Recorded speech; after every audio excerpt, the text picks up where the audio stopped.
Good morning, everybody.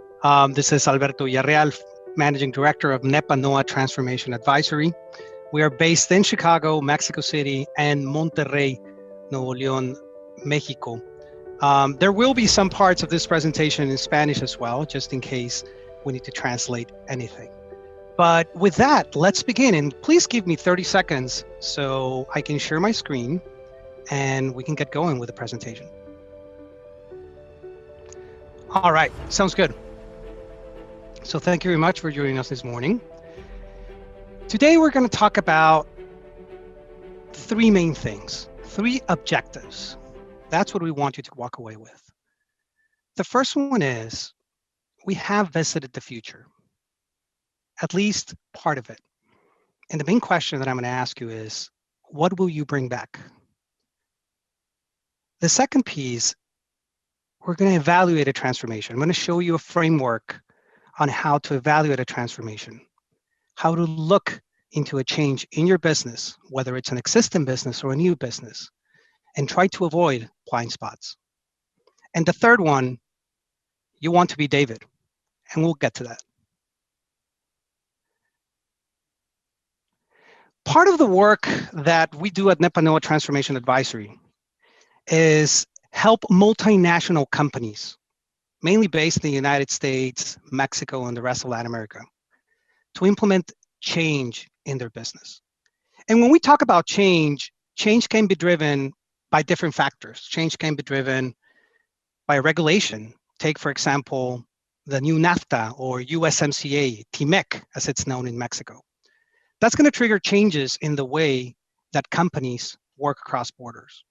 Or let's think of the implementation of a technology. You have to implement a new ERP system for your business. Well, that's going to trigger different finance processes, different ways to look at information. That's going to trigger changes in the way you work. Let's talk about acquiring another company and bringing it into your umbrella of companies. That's also going to trigger change. So when we talk about change, we talk about behaviors of people. We talk about the technology that is usually driving that change or the technology involved in this change. And we also think about how is our business going to be impacted. And that's how we need to think about the situation today and in the future. Let's begin with the behaviors of people. Let's talk about remote work. Remote work is something that has existed at least for a decade. The best example is our company, Nepanoa Transformation Advisory. When I say that we have teams in Chicago, Mexico, and Monterrey, it doesn't mean that we have a physical office in Chicago, Mexico, and Monterrey. Right now, you're actually seeing Nepanoa's Chicago office. That's how we were born. We were already born remote. But there were many, many businesses, the vast majority, that had never worked remotely before. The behavior of people have changed. Now you speak to your parents or to older generations, and they tell you, actually, I don't see the reason of traveling outside of the country for a meeting anymore. We'll just have it over Zoom. That's one of the main behaviors that changed, and it's not a new behavior. Then we talk about upskilling, remote learning. During this time, people feeling anxious, many people are working 12, 13, 14 hours a day, while others are working 2, 3, 4 hours a day only. And people started wondering, hey, what should I be learning? What can I be learning? What should I be learning? What can I be learning remotely? Perfect, Diana. I see your comment. Chicago, San Francisco, Austin, and Houston. Apologies for interrupting. So what can I be learning? How can I upskill my team? That's also a behavior. Once again, it wasn't new.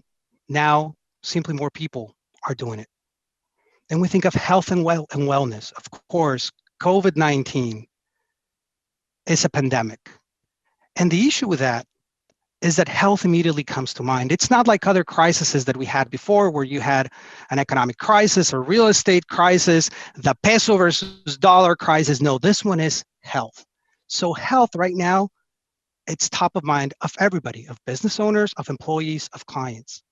But once again, when we think of health and wellness, we were also seeing a trend of taking care of our bodies, eating better, working out more, starting to check the labels behind every product that we're buying.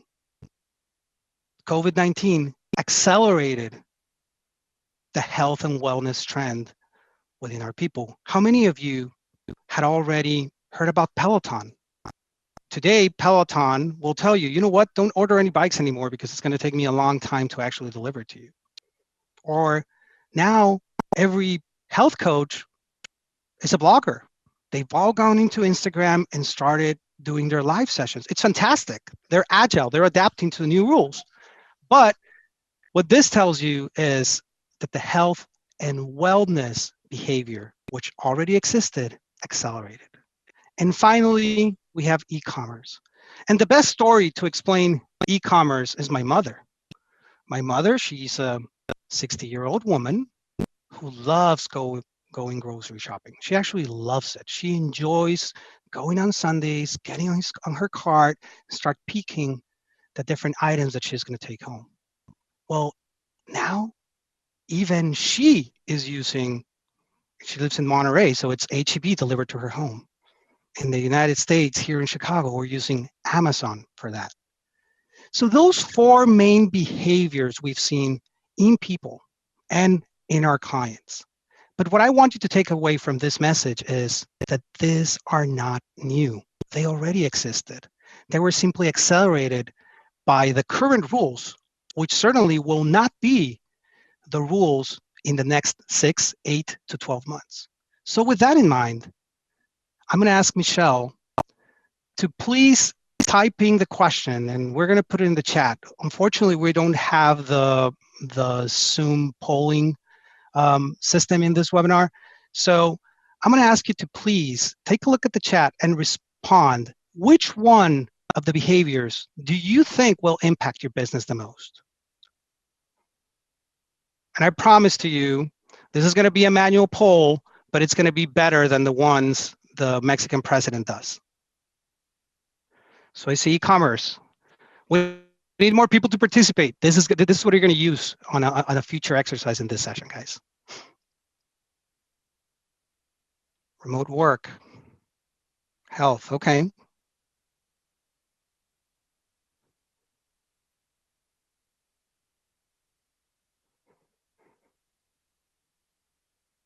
Okay, so I see remote work, e-commerce, upskilling.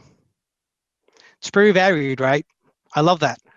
The fact that we have different answers, it tells you that we're being impacted by different areas. Social distancing, Ileana, good.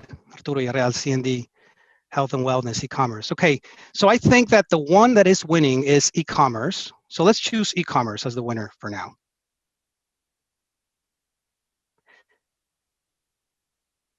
And you know what? I think it's also because of the Pro Magazine crowd, which is entrepreneur, young crowd, that we don't see remote work being chosen as much. See, I did a different webinar where the crowd was a little bit more, experienced, more executive, more like, big company type. And immediately remote work was the one that triggered off, and it won by a lot.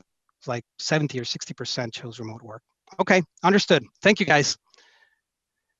Now let's talk about the technologies that are actually helping us take these behaviors to the next level.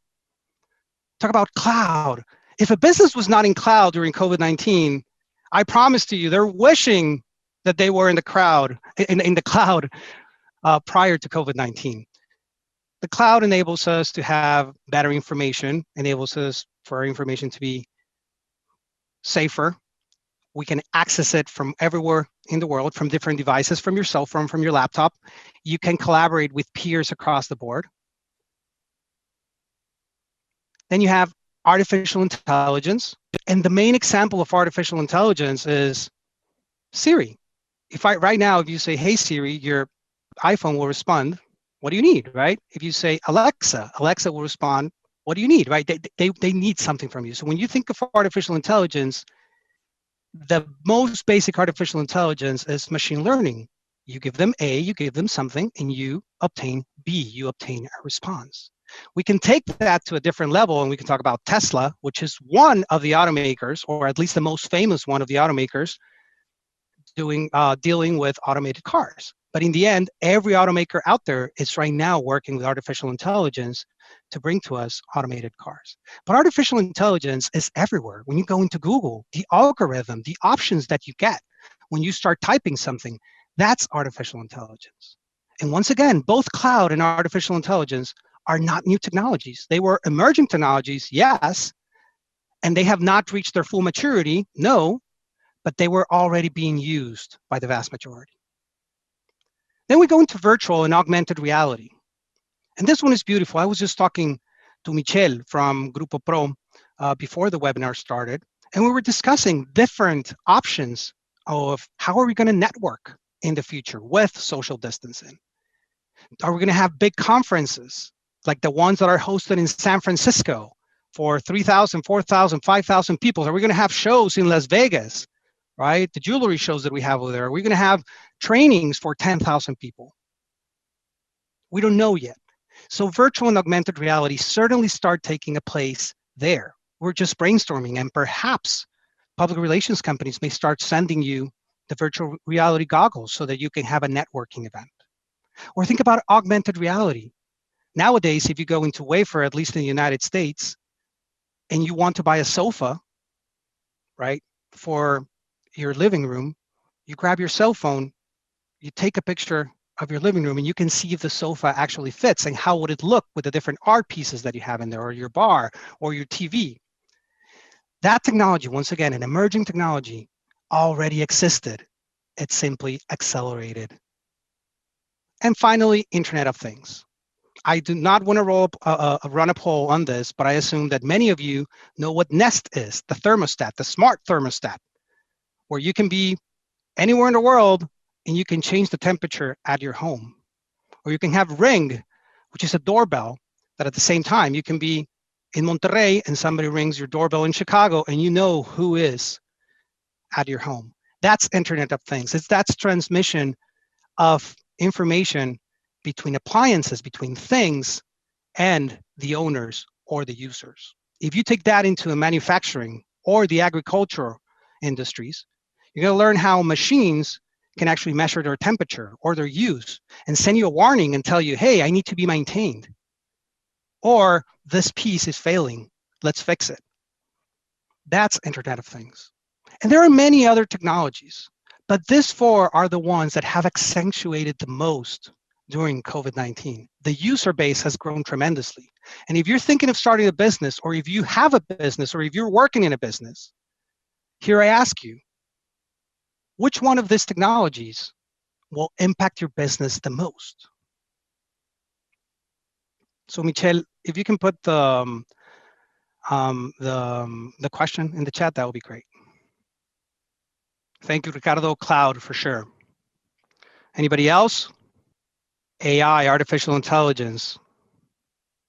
Beautiful. Artificial intelligence, great. Internet of Things, Ileana, great. All right, guys, we have a tie between AI and cloud. We need to untie this. Give me a couple more responses, please. There you go, AI. And we're closing in 5, 4, 3, 2, 1. We have a winner. Okay, AI, fantastic. You'll see why I'm making an emphasis in actually obtaining answers from you guys. Okay, so we have AI. Beautiful. And now let's get to the trick of this, because there's always a trick. And when we think of the business priorities for companies out there for the next 12 to 18 months, it's impossible not to think of business continuity, not to think of risk management, not to think of strategic cost reduction and diversification.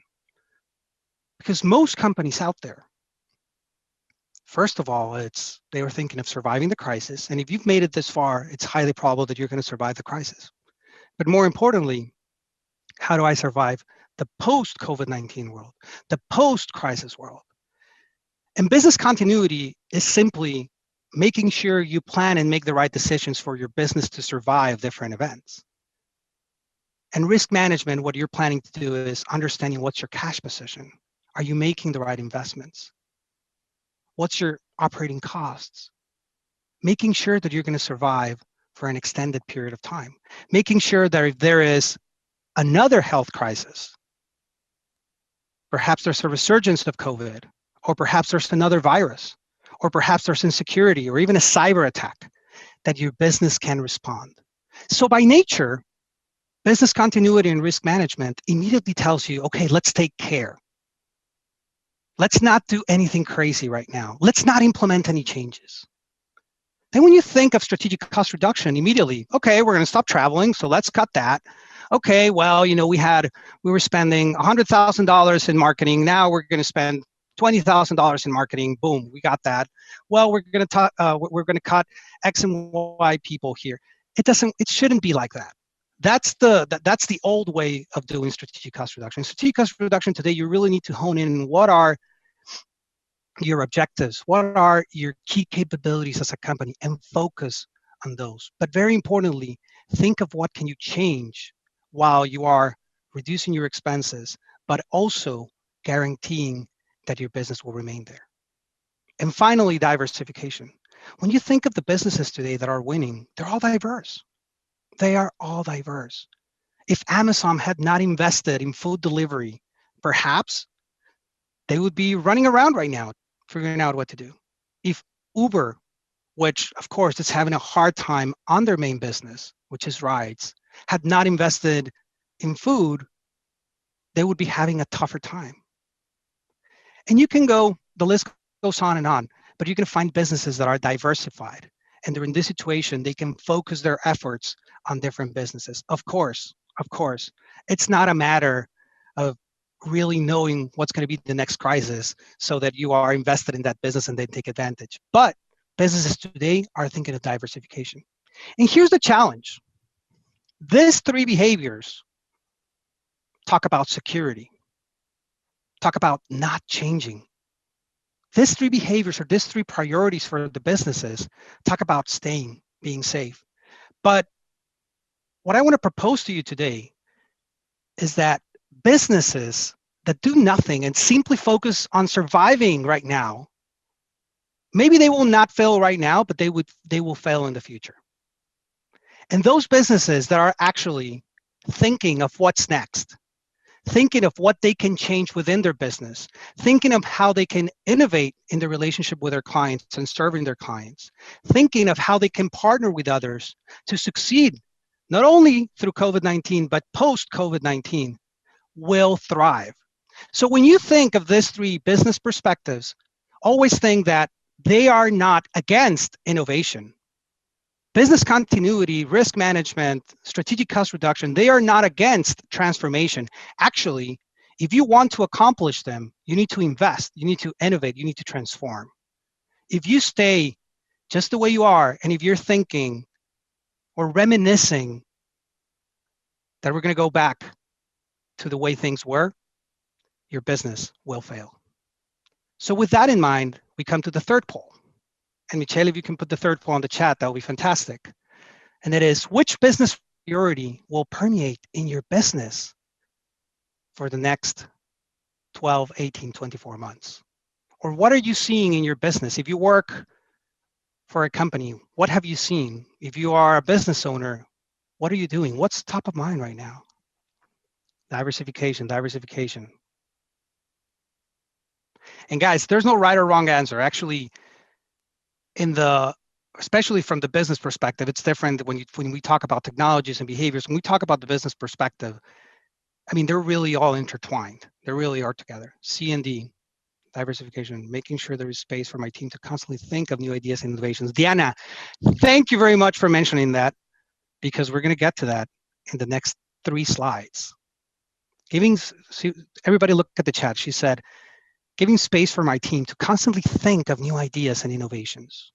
We're going to get to that. Well done, Diana. Okay, guys, so what we see over here, it's mostly diversification, and we also see some business continuity and strategic cost reduction, but mostly diversification. I like that. Okay. Thank you very much for participating. Now I'm going to have a video for you.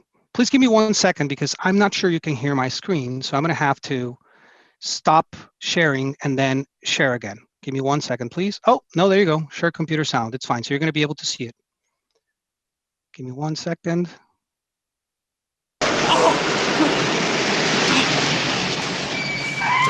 This cost me $300! Would you shut up about the car? Hey, and another thing, how do you know where I live? Let's just say we're related, Biff. And that being the case, I got a little present for you. Something that'll make you rich. You want to be rich, don't you? Oh, yeah, sure, right. That's rich. You're gonna make me rich? You see this book? This book tells the future. Tells the results of every major sports event till the end of the century. Football, baseball, horse races, boxing. The information in here is worth millions, and I'm giving it to you. Well, that's very nice. Thank you very much. Now, why don't you make like a tree and get out of here? It's leave, you idiot. Make like a tree and leave. You sound like a damn fool when you say it wrong. All right, then, leave! And take your book with you. Don't you get it? You could make a fortune with this book. Let me show you. Yard line, UCLA trails 17-16. It's 4th and 11 with only 18 seconds left in this game. I'd say it's all over for UCLA. Bet you $1,000,000 UCLA wins at 19-17. What are you, deaf, old man? He just said it was over. You lost. Oh, yeah? Here comes Decker with a kick. It's up. It looks good, folks. It looks very good. Field goal. UCLA wins 19-17. Listen to that Coliseum crowd go wild. All right, perfect. So we all know about Biff Tannen. And no, I'm not telling you that we are Back to the Future, that we have all the answers. But what I will tell you is that we have seen part of the future. Why? Because the behaviors that we had seen, as we established earlier, the technologies that already existed, as we had mentioned before, and the business priorities that should be taking place during a crisis are taking place. So we have, in a sense, experienced the future. But if you ask me, this future, the one that we're seeing right now, it's absolutely terrible. I don't like it. But there are things that I do like. And here, I want to ask you, based on this future that we have seen, based on the last 2.5 months, believe it or not, based on what you have seen, what will you bring back? The rules have changed. The technology exists. We know the behaviors that were already happening before. They simply accelerated right now. What do you want to bring back? So please type in the chat, what do you want to bring back from this brief stint that we had in the future? Okay. What else, guys? What else? We have remote work. I'm doing that one. Social connections. Thank you, Ileana. Thank you, Paola. I would bring again to accept that it was right not to live automatically. Have time to do other things. What else would you bring back, people? Tell me. What are you liking about this? I mean, maybe we hated everything and that's okay, but what would you bring back from the future? Networking, of course. Solidarity and teamwork that we see today. Beautiful. Diana, that was beautiful. Yes. Being present. Yes. One more, guys. Give me one more. There you go. Blessings to go back. Okay, blessings. There you go. I love it that people are thinking of feelings and of behaviors more than anything else. So there you go. So you're seeing my screen now, right? So that's what we have. We have remote work. That was me. I really believe that it will be optional to go back to the office in the future. We've seen it from Apple, Twitter, Google, Facebook. They already told people, you know what, you don't need to come back to the office. We have social connections. Think about that one. Social connections, networking, right? Those ones are similar, right? think about that. If we're not able to, and we don't know, right? But if we're not able to be in places where there's 150 more people, let's say 50, let's take 50. How are we going to do those social connections? How are you going to solve that? Networking, how are we going to solve that? I love it. Solidarity and teamwork that we see with social networks, exactly, Paola, exactly. Solidarity and teamwork that we see, right? Being present, going back to the present, or the blessings that we have. So the reason that I wanted to do this little exercise with you is to understand what you're liking and what you're not liking about this. Of course, it's not ideal. Change, it's always difficult. But take a look at all the ideas that we just came up with.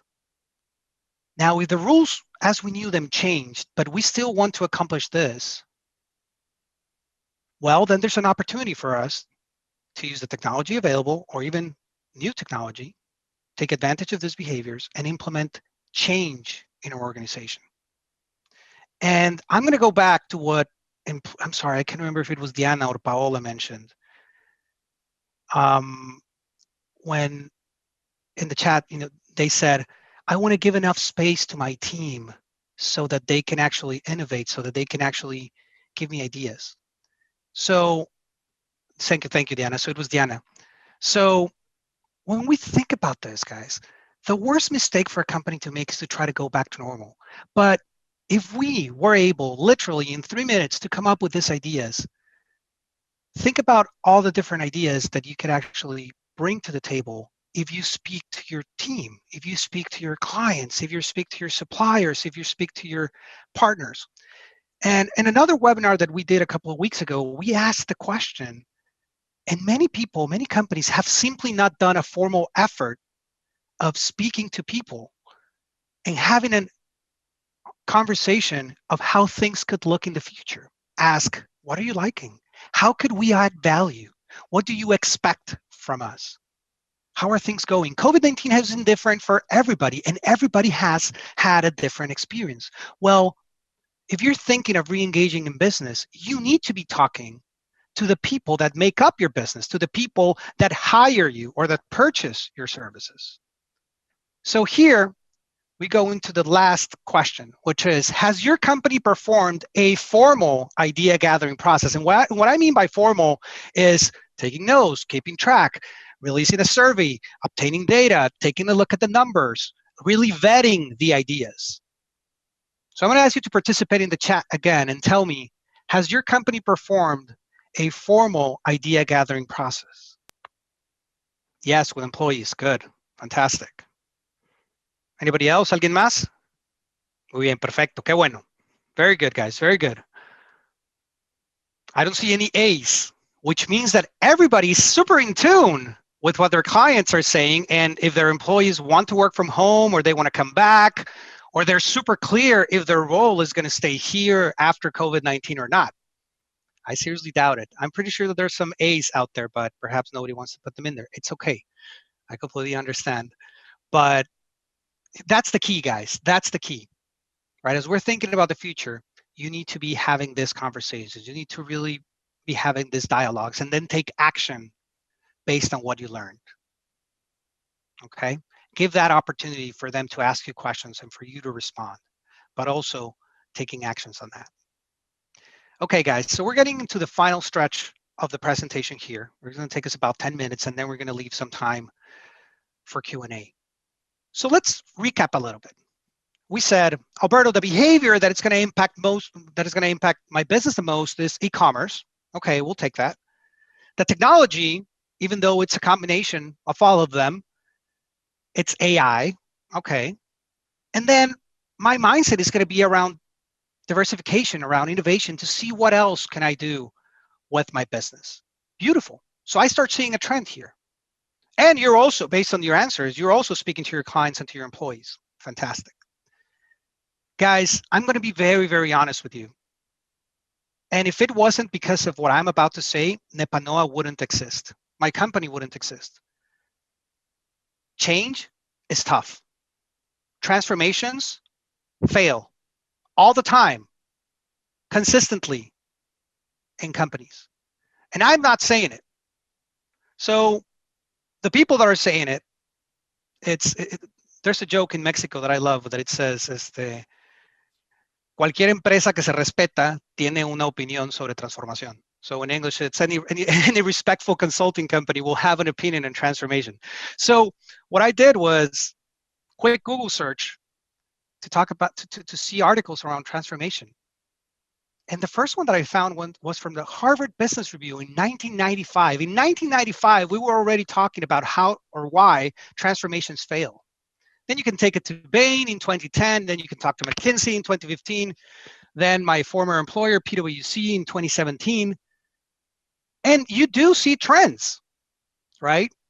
Expressed with different words, but in the end, it is about the business, it is about the technology, but more importantly, it is about the people within the company executing these changes, making sure that they adopt a new way of working, a new process, a new way to engage with clients. It is about the people, your people, having the right capabilities to be able to do this work. So here, I'm going to show you something super basic when you're thinking of what changes to implement in your business. The way that we do this with companies, of course, is way more elaborated. It is an 8-hour workshop session where you have the key stakeholders in there. You have different activities to come up with this information. But what I'm going to give you right now, it's a very simple example that you can use. Number one, if you work for a large corporation, to bring an idea up to that large corporation. If you own your business, depending on the size of it, right? But you can do this on your own. Or if you're thinking even of starting a business. When you think of these changes, or what you should do, you should think of 3 things. And we've been saying them all along. You think about business, you think about technology, and you think about people. Look, guys. The main things that a leader of the present and the future, a successful leader, understands are their own business, how they make money, are how technology impacts that business, and the people that make up their business. Those are the 3 things that you need to worry about. So first, let's start with the most difficult one, the most challenging one, which is people. And I've only listed 4 questions here. But let's take the example that we've been walking through, or that you guys gave me, because we talked about e-commerce, we talked about AI, and we talked about diversification.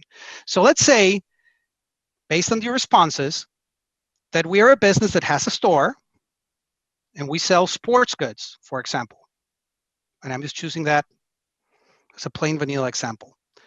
We do not have a website. We do not sell online. We do not sell on Instagram. We do not sell, just don't do it. So now that's the goal, right?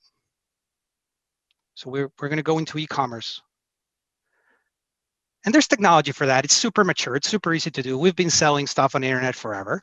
But we want to use AI to better gauge the way that our clients behave or what they search for. So we want to make sure that once they enter our website, whenever they're looking at a specific product, our knowledge of our customer, the artificial intelligence, is able to give them 3 different examples of products that will help them as well, right? So let's say that I'm looking for a soccer ball, but if I look further down the screen, what I'm going to see are going to be cleats or shin guards or a jersey of my favorite team, right?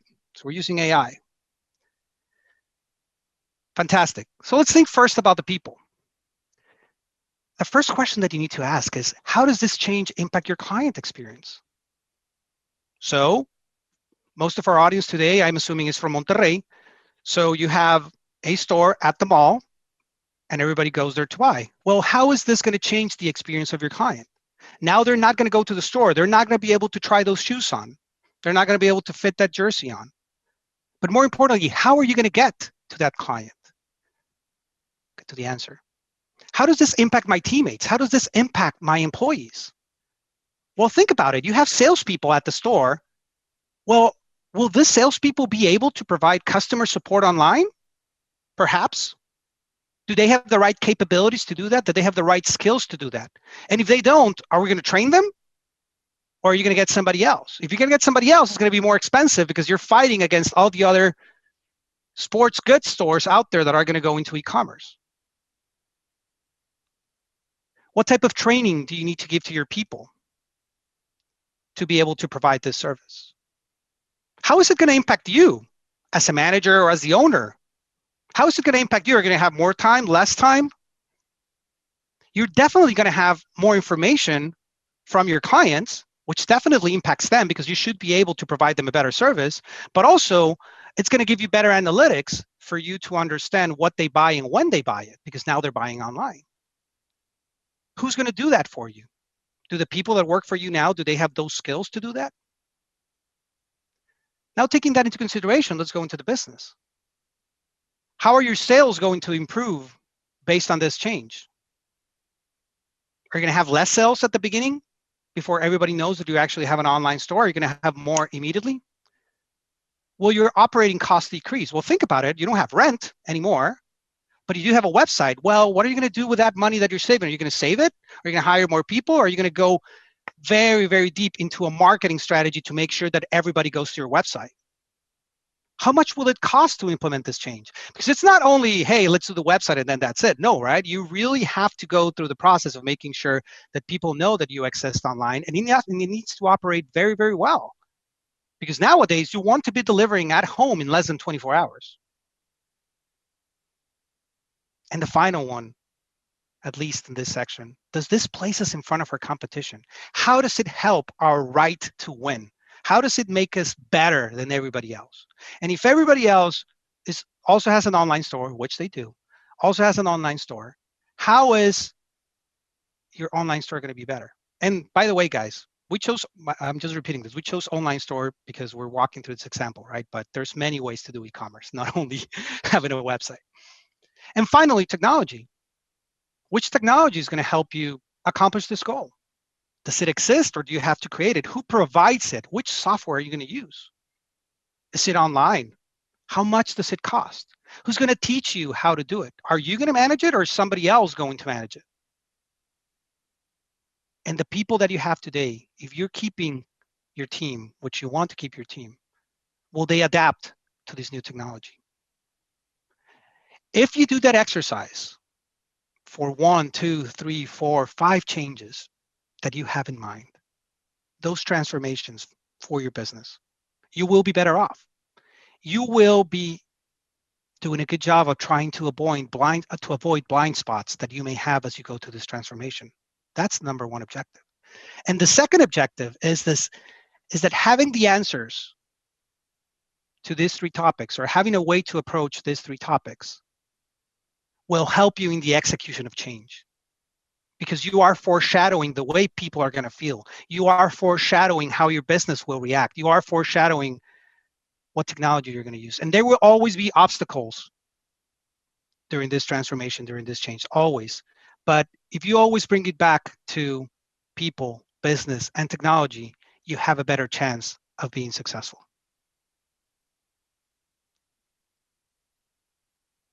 And before we close, I'm going to leave you with a couple of things. This quote is from the book David and Goliath by Malcolm Gladwell. Malcolm Gladwell has written several books, Tipping Point, Outliers, What the Dog Saw, David and Goliath, of course. And I like David and Goliath for this moment. And the reason I like it for this moment is because that book talks about different companies, different teams, where the underdog ended up being the giant. And it says, in reality, the very thing that gave the giant his size was also the source of his great weakness. There is an important lesson for that in battles with all kinds of giants. The powerful and the strong are not always what they seem. So if you think of the story of David and Goliath, Goliath was this 3 meter, 9 feet for those Americans in the audience. Giant, very slow to move. Plus, he had an armor, right? So it was very difficult for him to move. He had 3 weapons. He had a sword, he had a javelin, and he had a shield. And when this battle begins, he calls David and he tells him, "Come close to me." Why? Because he's this giant. He's stable, right? And under his rules, he's going to beat any warrior in the land. David, shorter, agile, faster, very, very good with the sling, rejects this invitation. I'm not going to get close to you. Runs him from 50 to 40 meters away from him, uses his slingshot, straight in the forehead, goes ahead, gets close, cuts his head, and wins the battle. Now let's bring back that story to what we're experiencing right now. And we have Goliaths. We really do. We have very big companies that have been very successful for a long time. Who's going to be the David that's going to bring them down? And I gave you a couple of options here. You have entertainment industry, you have banks, you have universities, hospitals, insurers, supermarkets, retail, gyms. Now, it doesn't mean that because you're big, you're going to fail. No, not at all. I'm not saying that. There are very large companies that are very agile and that have been able to adapt to what we're living right now.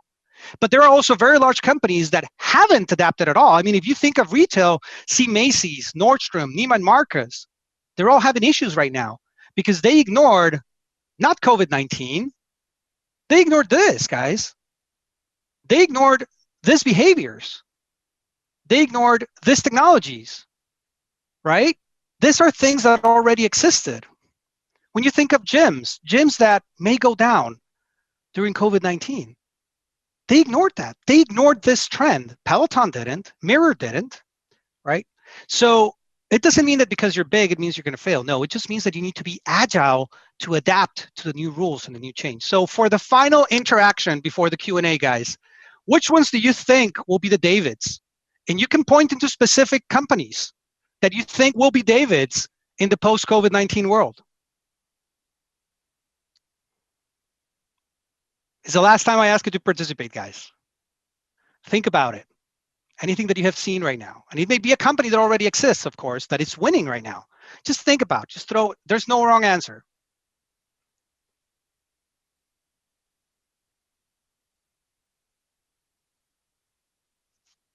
So I'll give you one. I'll give you Peloton, for example.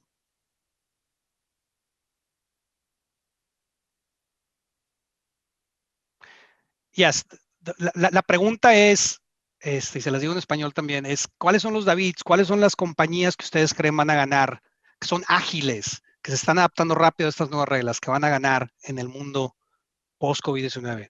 Which ones are the Davids? Which ones are those companies that are agile, that have adapted to the rules? Maybe they don't exist. Maybe it's in your mind. That's the whole purpose of this conversation, right? Maybe it is in your mind. Zoom, definitely, yes.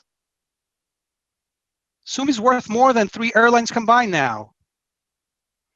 I'm going to brag a little bit, guys. I've been using Zoom for 3 years. I was ahead of the curve.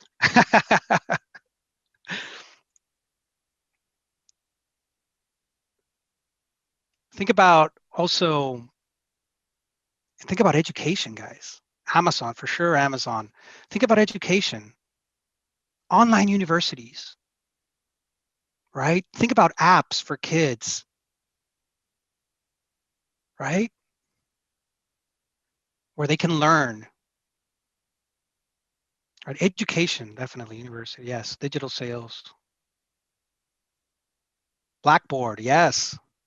Coursera, oh my God, I love Coursera, guys. Absolutely love it. All right. Sorry, not yet. We're not getting to the nudity yet. That goes until the end of the presentation. There you go, guys. So David, right? And these are the companies that already existed, that were investing in these behaviors, that were investing in these technologies, right? Digital companies, telehealth. Yes, thank you, Diana. Thank you, Mike, right?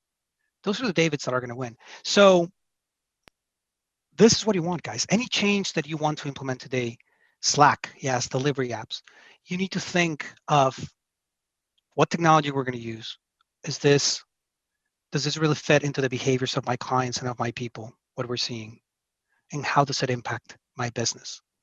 What you see here are companies that already exist. I hope that many companies that are in your head or that you will start in the future, right, are able to be Davids. And finally, we all know the David from Michelangelo, which is the one in the middle. But the reason I give you 3 different Davids is because every company is different, right? You have Bernini's David here, which is a little bit stronger than the others, very focused in the middle of battle.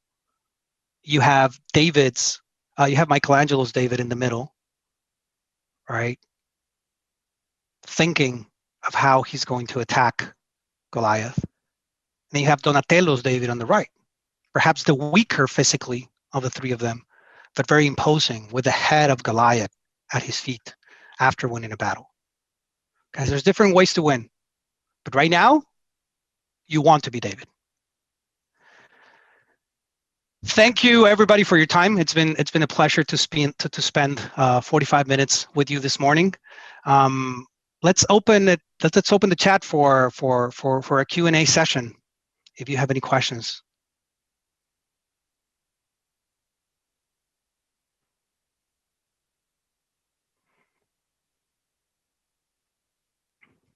Any questions about the framework? Any opinions?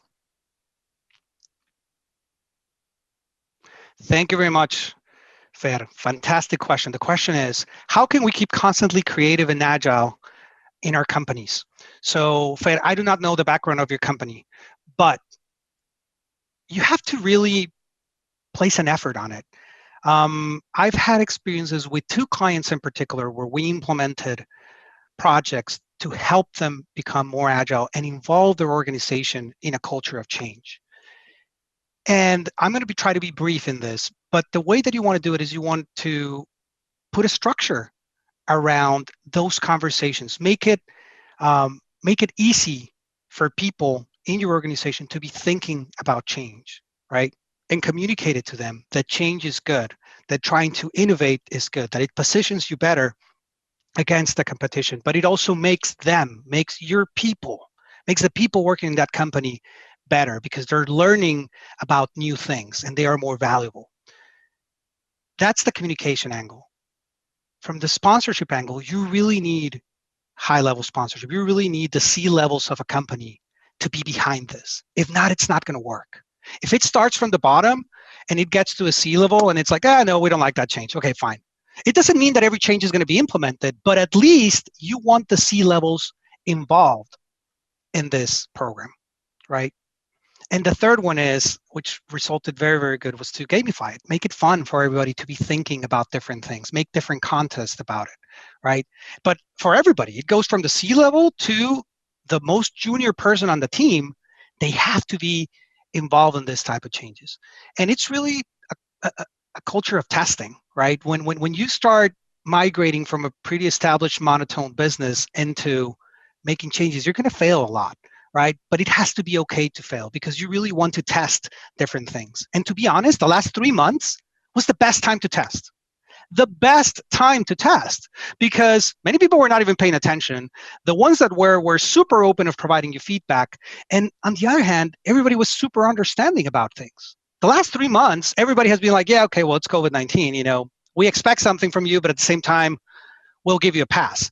So getting to that groove of changing, but it has to be really the whole organization, creating a solid program around it, gamifying it, and the communication within the company so that they know that change is okay and that you're actually encouraging it, that you want to be better. Thank you for that question, Fer. Okay. Yo tengo una pregunta. Go ahead, Jesus. Just type it. Solo ponla, Jesus. Diana, do you have any tips for managers and executives to communicate changes or transformations to their staff without conflict? Diana, you're going to have conflict. That's it. We're human. We will have conflict. There will always be conflict. But you want to focus on how their life is going to change for the good. And I'm going to give you a little tip. And we use this in our projects. Whenever we're going to introduce a change for a company, for a team, we always document, spend a little bit of time, not a lot, because we spend more time in the future, but we spend a little bit of time in the current state, in the past. And we sit down and we tell, let's say it's an accountant at the company, and we sit down with that accountant and we walk through their day. Hey, Maria, how does your day look? Well, I wake up, I come to the office, I have coffee, blah, blah, blah. Then I spend X number of minutes. Fine, just tell me a story. And then you focus on the future. And you write, okay, how does the life a day in the life of, right? How does that day in the life of Maria will look when we implement this change? Having that contrast for people, it's very, very powerful. Very, very powerful, Liana. That's one example. Because you will always preach about, hey, this is going to benefit the company in X, Y, or Z, and we're going to make more money. But really, to the people working on a day-to-day basis, they really don't care that much about that. They care about their life, about what they experience. So that's the way to communicate a change. Tell them, look, this is how you are going to be better. Yes, it's going to take work. Yes, you're going to have to learn something new. Yes, the way that you work before, it's simply not going to happen. But this is how your future looks, right? So that has worked wonders for us in several projects. So thank you very much for asking that. And of course, throughout the course of the transformation, you focus on different trainings, different communications. But I think that one, right from the get-go, from the beginning, it's really, really powerful. Thank you for asking that, Diana. Jesús, ¿qué piensas que pasará con los medios de comunicación después del COVID-19? ¿Crees que tengan más impacto en comunicación en las redes sociales de los actuales medios que tenemos? Thank you, Jesús. So for those that speak English, what do I think? And by the way, whatever I think, it's an opinion, but there always has to be data behind an opinion. But what do you think will happen with communication after COVID-19? Do you think that the channels or the regular communication streams will have more impact in social media than the actual means of communication? Well, once again, Jesus, we had already been seeing a change in the impact of communication channels in the past, even pre-COVID. I mean, you have Instagram. Like, look at the screen right now. I mean, I'm finalizing this session, letting you know, hey, follow us on Instagram, follow us on Twitter, follow us on LinkedIn. I forgot to put the YouTube page, but we also have a YouTube page. So this was something that was already happening before. Now, what I am very intrigued about, Jesus, is that during COVID-19, we've just had a ton of content out there on every site, even on TikTok. Right? We have TikTok, we don't use it, but even on TikTok, right? So yes, you see more players exchanging information, and it's definitely those regular players, those Goliaths, right? Let's go to Mexico, let's think of Televisa, TV Azteca. They're already playing in these spaces, and they will continue to play in this space, but they see it because the writing is on the wall. We will migrate to that. I'm going to share a personal story. Guys, I don't pay cable. In January 1st of 2020, I stopped paying for DirecTV. We do streaming, right? Because I sat down, I did the analysis, Excel spreadsheet. This is how much I'm paying, for everything in DirecTV. This is how much I would pay if I stream X, Y, and Z channel. Fantastic. That's the way we do it. I'm not saying that's the right way. That's the right way for us. But that tells you about one customer that completely made the switch. Thank you for that question, Jesus. Great question. Yeah, no, okay. Customer-centric now more than ever. Yes, sir. Do you see this as a priority in this transformation? Any tips? Of course, you have to be customer-centric. I mean, let's go back to the people. Let's go back to the people piece that we discussed. Guys, when we talk about the people, we're not only talking about your people. Actually, before thinking about your people, about your teammates, you're thinking about your clients, about your customers. And the behaviors that we discussed here, right? These behaviors, guys, they're not only for us, they're also for your client. These are the behaviors that are going to be driving the transformations that you want to do. And you guys said it when you responded to these questions. You said e-commerce was the most important one. That's a customer behavior. You have to be customer-centric more than ever. And actually, every business that I know of is customer-centric. Every good business that I know of is customer-centric, even before COVID-19. Once again, this is just one of those things that is accelerated in the COVID-19 world, and that it will continue in the post-COVID-19 world. Okay, so it's 12:01. We do not have any more questions. Michelle, do you want to jump in? But before you do, I just want to thank you for your time. It's been a pleasure speaking to you. Thank you very much for your input, for your feedback. Guys, if you want to connect, please look for Nepanoa or for myself in any of the social media outlets that I just posted here. But more, if you have any questions, if you want to continue any of these conversations, and also if you have any feedback about this presentation, please let me know. Thank you very much to everybody.